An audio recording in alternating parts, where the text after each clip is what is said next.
નમસ્કાર, આપ જોઈ રહ્યા છો અરવલ્લી સમાચાર અને મોર્નિંગ બુલેટિન સાથે હું છું માસૂમ। સમાચારોની શરૂઆત કરીએ હેડલાઇન્સથી।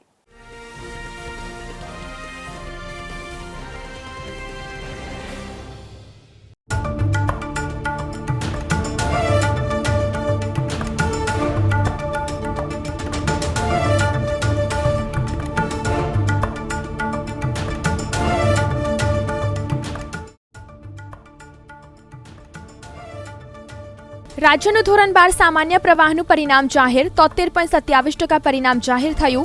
ગત વર્ષ કરતાં 13% પરિણામ ઓછું। સાબરમતીમાં ક્રૂઝનો ટ્રાયલ શરૂ। 20 જૂનથી નદીમાં ફ્લોટિંગ રેસ્ટોરાં 2000 થી 2500 ચાર્જ।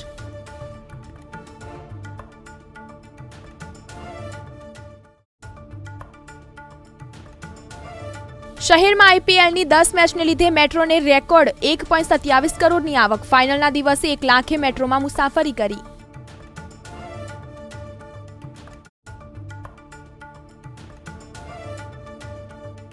ઠંડા પવનને લીધે ગરમીથી રાહત મળી। 33 કિલોમીટરની ઝડપે પવન ફૂંકાયો। તાપમાન 5 ડિગ્રી ઘટ્યું।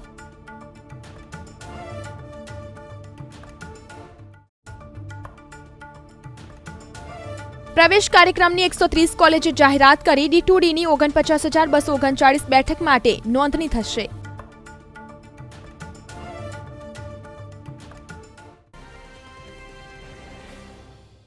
ભાવનગર શહેરમાં હવે માવઠાનો માહોલ ધીમી ગતિએ વિખાઈ રહ્યો છે। જોકે હજી બપોર બાદ વાદળો છવાય છે, પરંતુ બપોરે મહત્તમ તાપમાનનો પારો 37.2 ડિગ્રી સેન્ટીગ્રેડ થઈ ગયો હતો, જ્યારે સાંજના સમયે 10 કિલોમીટરની ઝડપે પવન ફૂંકાયો હતો। આ વર્ષે ભાવનગર શહેર અને જિલ્લામાં ગત માર્ચ, એપ્રિલ અને મે માસમાં પણ માવઠાનો માહોલ રહ્યો છે અને ભાવનગર શહેરમાં તો 9 વખત કમોસમી વરસાદ વરસી જતા ચોમાસાના અંતે ભાવનગર શહેરમાં કુલ વરસાદ 668 મીમી હતો, તે આજની તારીખે ભર ઉનાળે વધીને 804 મીમી થઈ ગયો છે। એટલે કે ભાવનગર શહેરમાં કમોસમી વરસાદ જ 5.5 ઇંચ જેટલો એટલે કે 136 મીમી વરસાદ વરસી ગયો છે। MS યુનિવર્સિટીની સિન્ડિકેટની બેઠક મંગળવારે મળી હતી। યુનિવર્સિટીની સિન્ડિકેટની બેઠકમાં પદવીદાન સમારંભ ઓક્ટોબર મહિનામાં યોજવાનું નક્કી કરવામાં આવ્યું હતું। પદવીદાન સમારંભના ચીફ ગેસ્ટ તરીકે કોને બોલાવવા તે અંગેની સત્તા વીસીને સોંપવામાં આવી હતી। ગત દીક્ષાંત સમારંભ મોડો યોજાવાની સાથે સર સયાજીનગર ગૃહમાં યોજાયો હતો, જેના પગલે તમામ વિદ્યાર્થીઓને પ્રવેશ નહોતો આપી શકાયો, જેથી ભારે વિવાદ સર્જાયો હતો। ગોલ્ડ મેડાલિસ્ટ વિદ્યાર્થીઓ સાથે અન્યાય થયો હોવાના આક્ષેપો પણ થયા હતા। અધ્યાપકોની નિમણૂક સહિતના કામો થતા ના હોવાના તેમજ ના હોવાથી સંકલન સમિતિના 3 સિન્ડિકેટ સભ્યો ગેરહાજર રહીને વિરોધ નોંધાવ્યો હતો।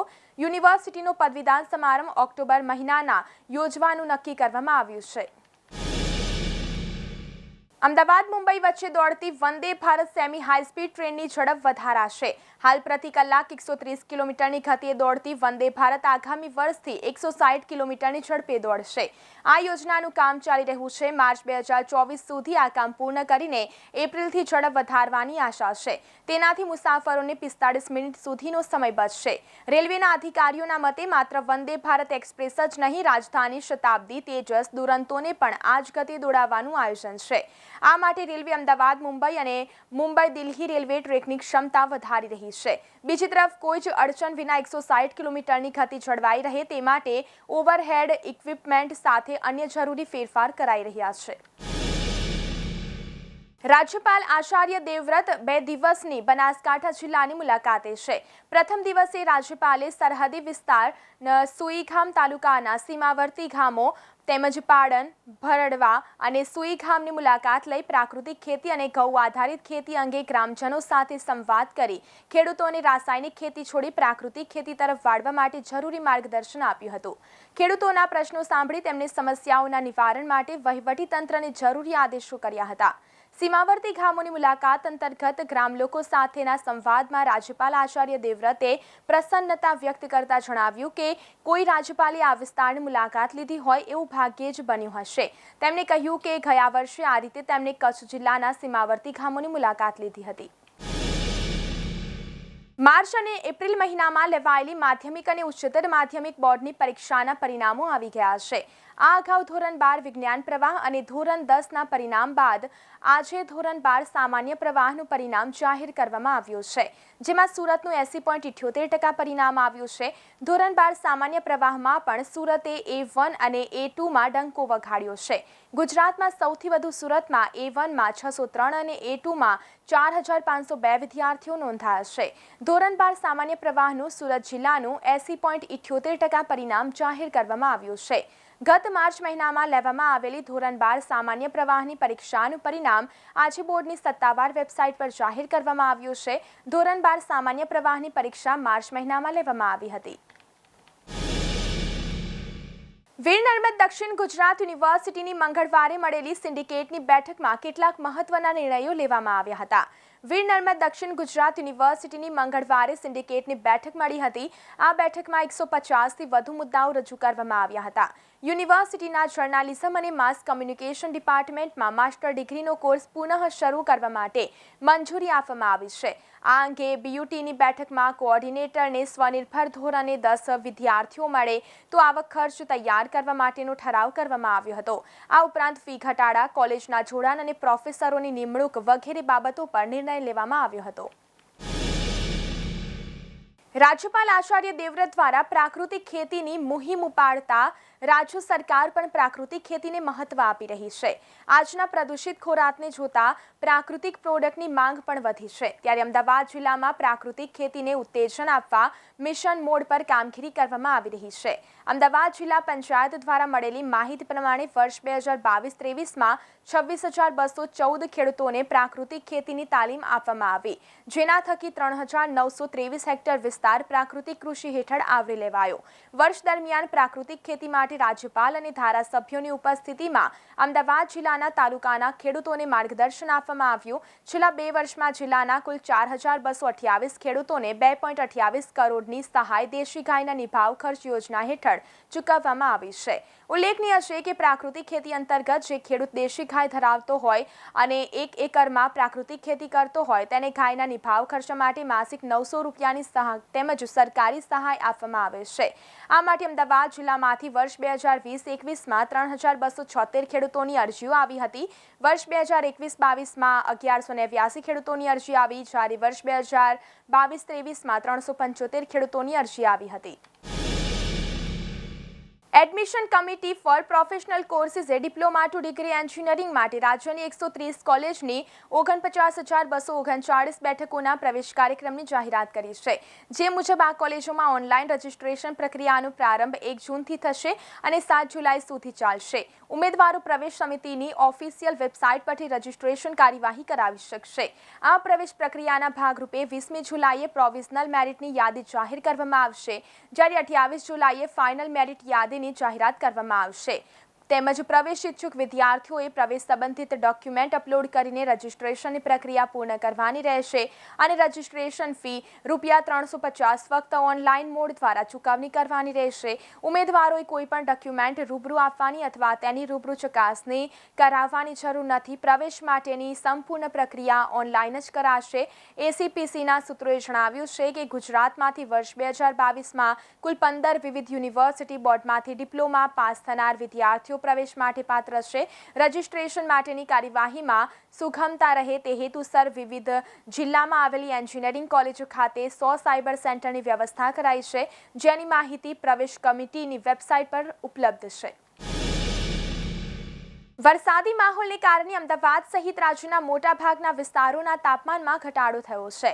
ત્યારે અમદાવાદમાં મંગળવારે પણ સવારે 11 થી 11:30 કલાક વચ્ચે 25 થી 33 કિલોમીટરની ગતિના ઝંઝાવતી પવનો ફૂંકાયા હતા.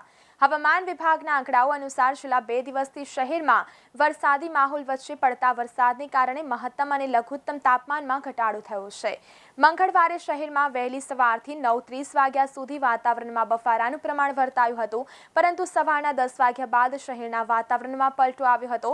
વાદળિયું વાતાવરણ સર્જાયા બાદ 25 થી 30 કિલોમીટરની ગતિના ઠંડા પવનો ફૂંકાયા હતા, જેને પગલે અમદાવાદનું મહત્તમ તાપમાન સામાન્ય કરતાં 5 ડિગ્રી ઘટીને 36.5 ડિગ્રી અને લઘુત્તમ તાપમાન 4 ડિગ્રી ઘટીને 24.6 ડિગ્રી નોંધાયું હતું. તેમજ દિવસ દરમિયાન ચાલુ રહેલા ઠંડા પવનોથી લોકોએ ગરમીથી રાહત મેળવી હતી.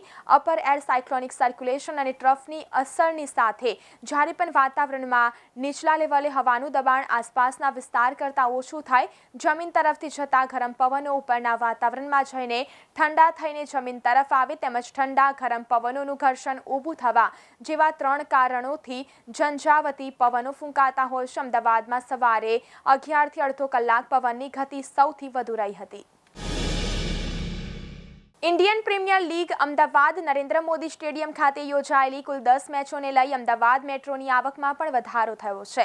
આ 10 મેચોમાં અમદાવાદ મેટ્રોમાં કુલ 8.60 લાખ પેસેન્જરોએ મુસાફરી કરી હતી, જેમાં મેટ્રોને 1.27 કરોડની રેકોર્ડ બ્રેક આવક પ્રાપ્ત થઈ છે. હજુ બીજી તરફ તેમજ ગુજરાત મેટ્રો રેલ કોર્પોરેશન અને ગુજરાત ટાઇટન્સ વચ્ચે પણ એક MOU થયા હતા, જેમાં ગુજરાત ટાઇટન્સે એક આખી મેટ્રોના તમામ કોચ પર તેની જાહેરાત કરી હતી, જેની પાછળ પણ મેટ્રોને લાખોની આવક પ્રાપ્ત થઈ હોવાનું જાણવા મળ્યું છે. જોકે સોમવારે ચેન્નઈ સુપર કિંગ્સને બેટિંગ વખતે વરસાદનો વિઘ્ન આવતા મેચ 3 કલાક માટે બંધ રહી હતી. આ મેચ રાત્રે 3 વાગ્યે પૂર્ણ થતાં ભારે ભીડના કારણે બંને કોરિડોર પર અમદાવાદ મેટ્રોને પણ સવારે 5 વાગ્યા સુધી દોડાવવામાં આવી હતી, જેમાં અંદાજિત 1 લાખ લોકોએ મુસાફરી કરતા મેટ્રોને 16 લાખની આવક થઈ છે. સાબરમતી નદીમાં આગામી 20 જૂને રથયાત્રાના દિવસે ફ્લોટિંગ રેસ્ટોરન્ટ શરૂ કરી દેવા રિવરફ્રન્ટ કંપનીએ કવાયત હાથ ધરી છે. જોકે હાલમાં ક્રૂઝના ટ્રાયલ રનની કામગીરી ચાલી રહી છે અને સેફટી ઓડિટ પણ કરવામાં આવી રહ્યું છે. ફ્લોટિંગ રેસ્ટોરન્ટમાં લંચ માટે 2 અને 2 ડિનર માટે 2 ટાઈમ હશે, એટલે કે સવારે 11:30 થી 1 અને 1:30 થી 2:30 વાગ્યા સુધી એમ 2 ફેરામાં 100 માણસો નદી સફર માણતા લંચ લઈ શકશે. એ જ રીતે ડિનર માટે સાંજે 8 થી 9:30 અને 9:30 થી 11 વાગ્યા સુધી એમ 2 ડિનરની સુવિધા આપવામાં આવશે. હજી સુધી આ રેસ્ટોરન્ટમાં જમવાનું અને સફરનો ચાર્જ સત્તાવાર રીતે નક્કી કરાયું નથી, પરંતુ અધિકારી સૂત્રોના કહેવા અનુસાર પ્રતિ વ્યક્તિ 2000 થી 2500 રૂપિયાનો ચાર્જ નક્કી થઈ શકે છે. તેમજ પ્રત્યેક ફેરામાં મહત્તમ 100 થી 120 લોકો બેસી શકશે. ફ્લોટિંગ રેસ્ટોરન્ટની ક્ષમતા 150 વ્યક્તિ વહન કરવાની છે, પરંતુ 30 જેટલા ક્રૂ મેમ્બર્સ, રેસ્ટોરન્ટનો સર્વિસ સ્ટાફ, કેપ્ટન સહિતનો સ્ટાફ હોવાથી 120 લોકો જ બેસી શકશે. ગુજરાત માધ્યમિક અને ઉચ્ચતર માધ્યમિક શિક્ષણ બોર્ડ દ્વારા માર્ચ મહિનામાં લેવાયેલી ધોરણ 12 સામાન્ય પ્રવાહની પરીક્ષાનું આજે પરિણામ જાહેર કરવામાં આવ્યું છે. આ વર્ષે 73.27% પરિણામ આવ્યું છે. ગયા વર્ષ કરતાં 13.64% ઓછું છે. ગયા વર્ષે 86.91% રિઝલ્ટ હતું. શિક્ષણ બોર્ડની વેબસાઇટ પર સવારે 7:30 કલાકે જાહેર કરવામાં આવ્યું છે. સૌથી વધુ પરિણામ વાંગધ્રા કેન્દ્રનું 95.85% છે પરિણામ, જ્યારે સૌથી ઓછું પરિણામ દેવગઢ બારિયા 36.28% પરિણામ છે, જ્યારે સૌથી વધુ પરિણામ વાળો જિલ્લો કચ્છ 84.59% છે. સૌથી ઓછું પરિણામ વાળો જિલ્લો દાહોદ 54.67%. 100% પરિણામ વાળી 311 શાળાઓ, જે ગયા વર્ષે 1064 શાળાઓ હતી. 10% કરતાં ઓછા પરિણામ વાળી 44 શાળા, જે ગયા વર્ષે 1 શાળા હતી. વિદ્યાર્થીઓનું પરિણામ 67.03% આવ્યું છે, જ્યારે વિદ્યાર્થીનીઓનું પરિણામ 80.39% આવ્યું છે. તો આ સાથે મોર્નિંગ બુલેટિનમાં અત્યારે બસ આટલું જ. નમસ્કાર.